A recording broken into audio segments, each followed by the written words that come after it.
So there we are again.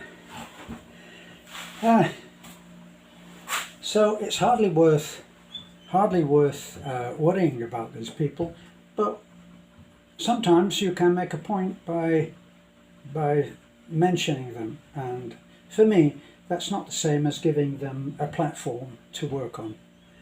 And I remember, and I've quoted this many times for an example, but I remember a book that was written by Carlos Castaneda.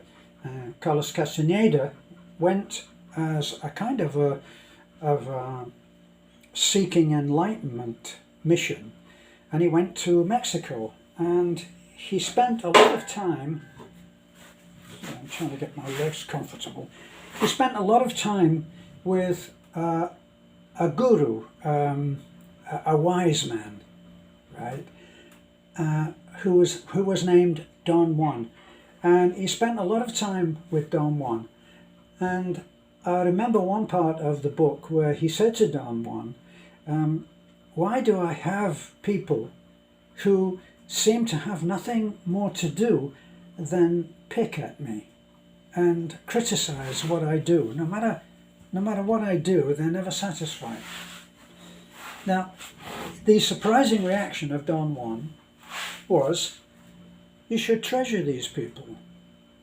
He said, they are your petty tyrants. You get that? Your petty tyrants. They are people who, by their petty squabbling and picking and criticism, if you were able to think in terms of satisfying them, you would gain incredibly. So he said, value, treasure your petty tyrants. And I remember that. And in the past, we have had, at one time, with the DSWD, they were receiving hundreds, listen to me, hundreds of complaints about Beth and I. All kinds of complaints that were orchestrated by one particular person who had apparently some legal training, and would tell them, oh, you need to complain at this address or that address to this person and that person. They had done the research for finding out who did what and who received what and who handled what. And what that led to, my favorite example was the let me say brain dead person who actually wrote to President Duterte. Now, you have to laugh at this, because this person would have been so far short of having all the lights on. He wrote to President Duterte and said that Terence was infecting all of the people on the hall. Wow, if I really was a Superman for doing that. And the reason that I was doing that was because I was wearing my mask like this instead of like that. And because of that, President Duterte, can you imagine it? President Duterte is in his office and he's dealing with the encroachment of the Chinese on our various islands of the Philippines.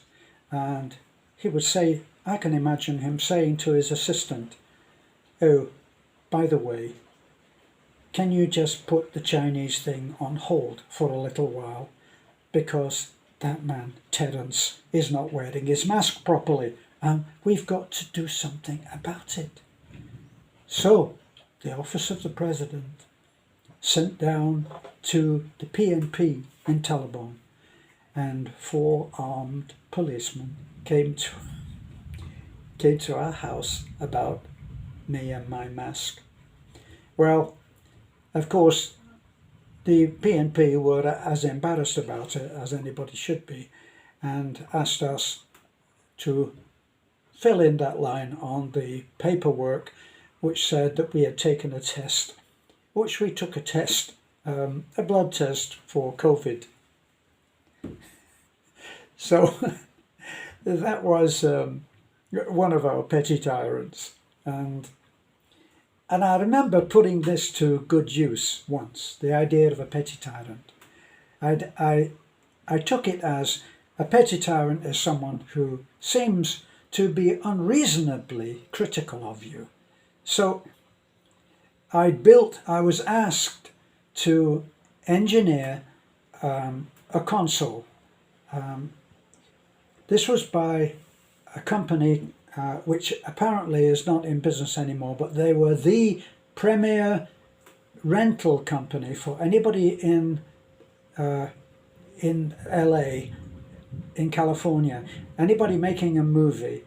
If they needed anything from the 1950s look of what someone's living room would look like in 1950s, or what kind of trucks were being driven in 1960s or 70s, and they would be able to go to this place and they would be able to rent something which was time appropriate. Well, in my particular case, I was asked to make a sci-fi console, and the way that it turned out, I finished what was the prototype, and I took the prototype to the company for them to inspect it. Now, it turned out I was going on the wrong information, because what had been told to me was that a lot of the time, things that are used, props that are used in movies, especially in things like sci-fi movies, are really not to 100% perfection. And going on this, I made something that the assistants of the boss of this premier company thought was an incredible piece. Well, the boss came, and he was with his two right-hand men, and they were blown away by the piece that I'd made. What I didn't know was that the man who ran the company was an absolute perfectionist. He used to fly to Italy to choose furniture that he was going to use in his company. He wanted it done perfect. Now, anybody who needs to have things done perfectly has a pretty good eye, and his pretty good eye spotted that the apertures, the apertures which the TV monitors were going into, computer monitors were going into two such windows in the console. Think of the console as like a desk, futuristic desk. And he said, they're not square. They're not perfectly square. Right? So in other words, something that's not square might be slightly over like this, or over like that, or a bit like that. And his associates said, John, this is going to be, it will be a great piece. That will be handled. You tell him that and it will be handled, which it did. But he said, no, it's not square. And of course he was determined to show that he was right. So he sent away for a square, a set square. And he put the set square into one of the windows. And it's true. It was 1/8 of an inch out. This is 1/8 of an inch. As you can see, look. 1/8 of an inch. It's like the thickness of a few bus tickets. But he was right. So, it was agreed that on the main run of them, and they wanted me to do 6 of these pieces. 6, I would have them perfect, which I did. And they still bought the piece that he said was not square. And we are talking about a tiny little bit that would have easily been taken up by the computer screens. But that was his right, and he was my petty tyrant. Now, at the point where I felt he's criticising my piece, which I've worked very hard on, and which I, as I say, engineered from a conceptual drawing. not a blueprint, a conceptual drawing. And then I made it happen in reality. So I was feeling a little bit smarted about this, and I have to admit that I was very close to telling him what he could do with his 6 consoles, and I would help him. But I remembered about the petty tyrants, and I thought, this man wants things to be done perfect. And I reasoned in my mind that if I could please him, I would have benefited from it, because I would be working to a higher standard. Now, I built 6 or 8 pieces, plus he gave me another 8 pieces to do of another design.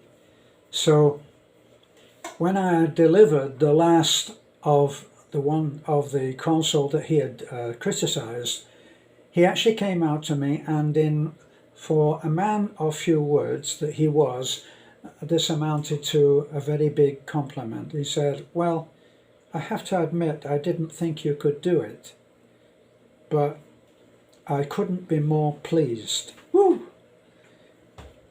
So sometimes listening and improving the way that you do things, or changing the way that you do things according to the demands of a petty tyrant, can be the thing. So even on my failed accomplishment for this morning, where I snagged my cape on a nail as I flew out the window, and I tripped on the kryptonite. What troll could possibly have put that kryptonite in the pathway? But they did. So I didn't do quite as well as perfect for today, but there's always tomorrow and the rest of the day. I've got my tiling to do, which I'll show you. I'm just putting up my tiles now so that I know they all fit, and I'll cut them. I'm actually on my way out the door because I need to get an angle grinder.